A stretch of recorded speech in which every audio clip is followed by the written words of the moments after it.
Hello students, कैसे हो आप सब। मैथ्स पढ़ने वाले आप स्टूडेंट तो हमेशा ही अच्छे होंगे। आज हम चैप्टर शुरू कर रहे हैं अरिथमेटिक प्रोग्रेशन के एमसीक्यू करेंगे। तो पहला क्वेश्चन हमारे सामने ये है, in N A P D given है -4, एन गिवन है 7 और ए एन इक्वल टू 4 है। हमें ए की वैल्यू बतानी है। तो आपको पता है nth term a n equal to क्या होता है, a plus n minus one into d. अब ए एन कितना है 4 इक्वल टू ए हमें निकालना है, एन की वैल्यू है 7 -1 हो जाएगा, डी की वैल्यू है -4। तो देखो 4 इक्वल टू ए प्लस यहाँ से क्या मिलेगा 6 और 6 को इससे मल्टीप्लाई करोगे तो कितना हो गया -24। अब ये इधर आएगा तो 4 + 24 इक्वल टू ए हो जाएगा। तो ए की वैल्यू कितनी आ गई 28। मतलब हमारा डी ऑप्शन करेक्ट हो गया। देखो क्वेश्चन नंबर सेकंड, ये सीरीज दे रखी है और इसका हमें कौन सा 11th टर्म बताना है। तो फर्स्ट सेकंड थर्ड से फर्स्ट टर्म हमारे पास है, सेकंड टर्म है, थर्ड टर्म, फोर्थ टर्म। यहाँ से हमें एक आइडिया तो ये तो मिल रहा है कि जो 11th टर्म आएगा आगे वो हमेशा पॉजिटिव ही तो आएगा, क्योंकि अब सारे नंबर पॉजिटिव आ रहे हैं। मतलब नेगेटिव वाले दोनों ऑप्शन तो गलत हो गए। अब हम देखते हैं, यहाँ से पहले हम डी निकालेंगे, इससे इसको माइनस करोगे तो -5/2 माइनस और -5 करोगे तो ये क्या आएगा -5/2 + 5। सोल्व करोगे तो कितना आ जाएगा 5/2। तो डी की वैल्यू कितनी होगी 5/2। ए है हमारे पास -5, हमें क्या निकालना है A11। तो A11 का मतलब क्या होता है, जैसे आपको पता है an कितना होता है a plus n minus one into D. मतलब जो n होता है उससे 1 कम करके डी से मल्टीप्लाई। जैसे अब हमें A11 निकालना है तो क्या करेंगे a + 10d, सीधा सीधा। ए की वैल्यू है -5 + 10 इंटू डी की वैल्यू कितनी है 5/2। 2 बन जा और 2 5 जा, 5 5 जा 25 हो गया। अब यहाँ से क्या मिलेगा 20 मिलेगा। मतलब हमारा बी ऑप्शन सही होगा। देखो ये क्वेश्चन दे रखा है कि हमें फर्स्ट 4 टर्म्स बताने हैं किसी एपी के, जिसका फर्स्ट टर्म दे रखा है -2, मतलब ए की वैल्यू है -2 और कॉमन डिफरेंस है ये भी -2, मतलब डी की वैल्यू -2। क्वेश्चन इतना मुश्किल नहीं है, शायद स्टैंडर्ड में ना मिले लेकिन बेसिक में मिल सकता है। अब हम करेंगे क्या, हमें निकालने हैं फर्स्ट 4 टर्म्स। तो एक तरीका तो ये है कि जैसे हमने ए लिख लिया तो इसी में ये प्लस कर दिया, तो फर्स्ट टर्म हो गया -2, अगला टर्म इसमें प्लस करोगे तो -4, फिर अगला क्या होगा ये इसमें प्लस कर दो -6, फिर ये इसमें प्लस कर दो -8। मतलब जो भी कॉमन डिफरेंस है वो प्लस करते जाओ नेक्स्ट टर्म में। अब देख लो कौन सा ऑप्शन सही है, 2 4 6 8, मतलब हमारा सी ऑप्शन सही है। अच्छा, हम ऑप्शन से भी देख सकते हैं, जैसे इसके बीच का गैप कितना है 2, इसके बीच का गैप 2, इसके बीच का गैप 2, लेकिन ये प्लस का 2 है, हमें क्या लाना है माइनस का 2, मतलब ये सीरीज गलत है। यहाँ से देखो इसमें कितने का गैप है, इसमें गैप है 6 का, तो 6 तो होना नहीं चाहिए, ये भी गलत है। इसमें देखो कितने का गैप है -2, लेकिन यहाँ पे देखो ये -4 हो गया और इसके बीच है -8, मतलब ये सीरीज भी गलत है। तो इसमें ए पी ये सही है। तो इस क्वेश्चन का आंसर क्या हो जाएगा सी। देखो क्वेश्चन नंबर 4 में क्या है कि सेकेंड टर्म जो ए पी का है वो कितना है 13, मतलब A2 जो है वो कितना है 13। अच्छा, A2 को आप ऐसे लिख सकते हैं a + d = 13। ये क्वेश्चन नंबर यहाँ पे कह रहा है कि जो फिफ्थ टर्म है वो कितना है 25। तो यहाँ से हमने क्या लिख लिया A5 जो है वो कितना है 25। तो इस A5 को आप ऐसे लिख सकते हो a + 4d = 25। अब हम क्या करेंगे, हमें क्या करना है 7th टर्म हमें निकालना है। तो हमने क्या किया, इन दोनों इक्वेशन को सॉल्व करके a और d की वैल्यू निकाल लेते हैं। अब हमने क्या किया, ये इक्वेशन इससे माइनस कर दी, a + d = 13। माइनस करो यहाँ से, ये साइन चेंज हो जाएंगे, ये माइनस का, ये भी माइनस का, ये भी माइनस का हो जाएगा, इससे कैंसिल। 4d से 1d माइनस करोगे 3d, 25 से 13 माइनस करोगे तो 12। यहाँ से d की वैल्यू कितनी आ गई 4। अब ये d की वैल्यू हमने यहाँ पे पुट कर ली, a + 4 = 13। तो यहाँ से a की वैल्यू कितनी आ जाएगी, यहाँ पे 13 - 4, तो a की वैल्यू कितनी आ गई 9।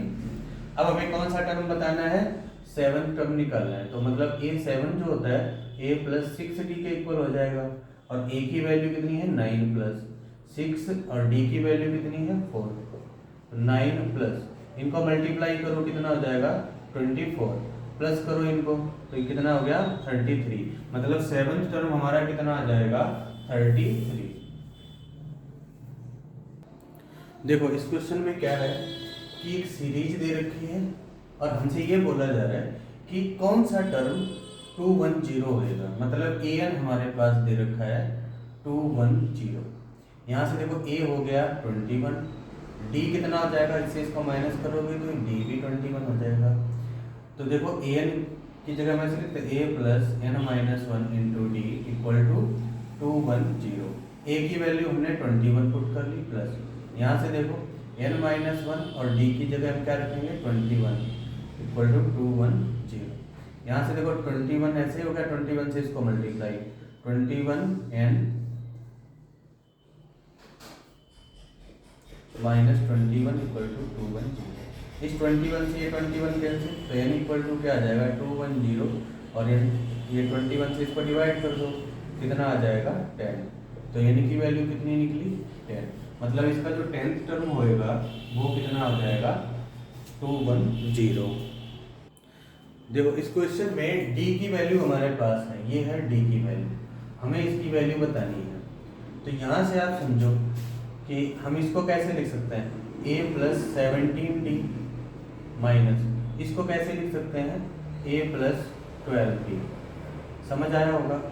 अब देखो a plus 17d minus a minus 12d हो गया, a से a कैंसिल हो गया, 17d से हम 12d माइनस करेंगे तो कितना मिलेगा 5d, तो 5 तो ऐसे लिख लिया।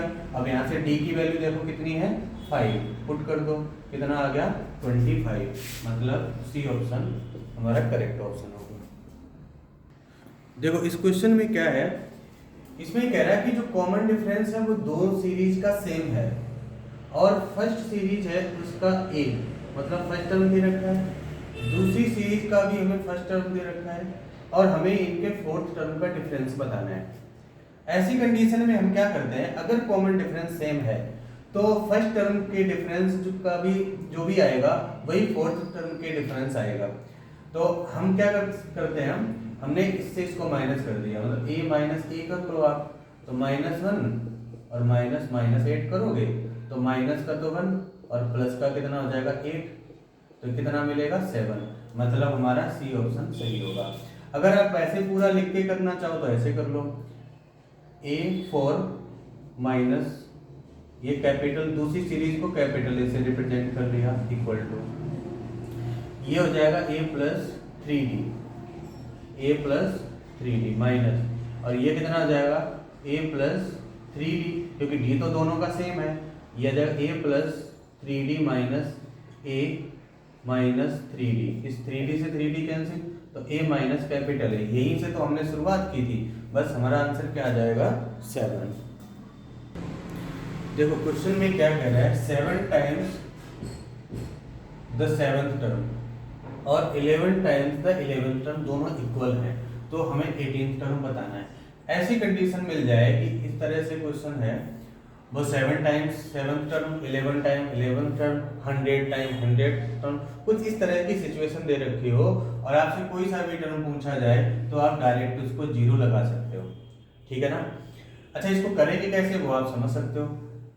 आपको करना क्या, 7 टाइम्स 7th टर्म किसके इक्वल होएगा 11 टाइम्स 11th टर्म, तो देखो 7 इसको हम ऐसे लिख सकते हैं a plus 6d equal to, इसको कैसे लिखेंगे 11 इंटू ये जाएगा a प्लस और 10d, इतना हो गया, ये तो हो गया 7a प्लस 42d, यहाँ से मल्टीप्लाई किया 11a और प्लस ये कितना जाएगा 110d, ठीक है। इस दोनों टर्म को हम इस साइड लेके गए, इधर तो 0 बच गया, 11a माइनस 7a हो गया। अच्छा इससे प्लस 110d से इसको माइनस कर दिया 42d, तो यहाँ से क्या मिलेगा 4a प्लस और यहाँ से माइनस करेंगे तो ये कितना मिल जाएगा, 0 से हमने 2 को माइनस किया तो कितना आया 8 और 10 6d इक्वल टू 0। अब हमने यहाँ से 4 कॉमन ले लिया तो a प्लस 17d मिलेगा, तो a plus 17d equal to कितना हो गया 0। और हमें कौन सा बताना है 11th term, sorry 18th term. a18 क्या होता है, a प्लस 17d तो होता है, और a प्लस 17d कितना आया 0, तो मतलब 18th टर्म कितना हो जाएगा 0, जो कि हमारा डी ऑप्शन है। देखो इस क्वेश्चन में हमें फोर्थ टर्म बताना है किस सीरीज का, इस सीरीज का, लेकिन ध्यान रखना है फ्रॉम द एंड, मतलब पीछे से। तो हमने क्या किया, पहले इसका डिफरेंस निकाल लिया, कितने का है, तो ये डिफरेंस है 3 का, 3 का डिफरेंस है। तो अगर हम इसको रिवर्स करके लिखेंगे 49 आएगा। तो अब इसमें से माइनस करना है, 3 माइनस करना आएगा, तो ये कितना हो जाएगा 46। अगला क्या हो जाएगा 43, अगला क्या हो जाएगा 40। अच्छा एक बात और ध्यान दो, यहाँ पे तो हमें फोर्थ टर्म निकालना है, तो ये फर्स्ट सेकंड थर्ड फोर्थ, मतलब हमारा बी ऑप्शन सही हो गया। लेकिन अगर मान लो और कुछ दे रखा होता तो हम इसको कैसे सोल्व करते हैं, यहाँ से a तो हो गया 49, d कितना हो गया -3, और हमें क्या निकालना है a4। तो a4 क्या होता है, a प्लस 3d होता है, और a कितना है 49 प्लस 3 इंटू -3, तो 49 माइनस 9 हो जाएगा, दैट इज 40। अगर आप फॉर्मूले से करना चाहो इस तरह से कर सकते हो, लेकिन अगर ऑब्जेक्टिव टाइप दे रखा है तो आप ऐसे डायरेक्ट टिक कर सकते हो। एक थ्योरेटिकल क्वेश्चन है, इसमें ये पूछ रहा है कौन सा फेमस मैथमेटिशियन है जो किससे एसोसिएटेड है finding the sum of the first 100 natural numbers. तो इसका सही आंसर है सी, गॉस। देखो पाइथागोरस का तो आपको पता ही है, इन्होंने क्या बताया था कि sum of square of two smaller sides is equal to the third side, या कह सकते हो longest side of a right angle triangle. इसको हम पाइथागोरस थ्योरम बोलते हैं। न्यूटन का तो आपको पता ही होगा। यूक्लिड ने ज्योमेट्री के बारे में बताया था, जो कि यूक्लिड कहाँ के थे, इजिप्ट के। देखो बिल्कुल आसान क्वेश्चन है। तो इसमें क्या है, फर्स्ट टर्म जो है ना एपी का कितना है -5, मतलब ए की वैल्यू कितनी है -5। कॉमन डिफरेंस कितना है 2, मतलब डी की वैल्यू है 2, और सम ऑफ फर्स्ट 6 टर्म्स बताने, एन की वैल्यू है 6। बस एस एन का फॉर्मूला लगा दो, तो एस एन इक्वल टू क्या होता है n/2 2a plus n minus 1 into D. तो n की वैल्यू कितनी है 6, तो ये हो गया 6/2 2 इंटू -5 प्लस ये हो जाएगा 6 माइनस 1, और डी की वैल्यू है 2। यहाँ से देखो ये तो हो गया 3, ये -10, और यहाँ से बचेगा 5 से 2 माइनस करेंगे, 2 से मल्टीप्लाई करेंगे तो +10, तो 3 इंटू 0 दैट इज 0 आना चाहिए, मतलब हमारा ए ऑप्शन करेक्ट हो गया। देखो इसमें क्या है, एस एन तो गिवन है, ए एन भी गिवन है, और हमें ए भी गिवन है। तो सबसे पहले हम क्या करेंगे, यहाँ से हमने क्या किया, ए एन इक्वल टू 20, और इसको हमने से a plus n minus 1 into D equal to कितना हो जाएगा 20। तो a इधर जाके चाहे पहले a की वैल्यू रख ली, plus n minus 1 into D equal to 20, ये इधर जाके माइनस हो जाएगा, n minus 1 into D equal to कितना हो जाएगा 20 माइनस 1, तो n minus 1 into D equal to 19 आ गया। अब हम एस एन का फॉर्मूला यहाँ से n/2 2a plus n minus 1 into D और इक्वल टू 399 ये रख सकते हैं।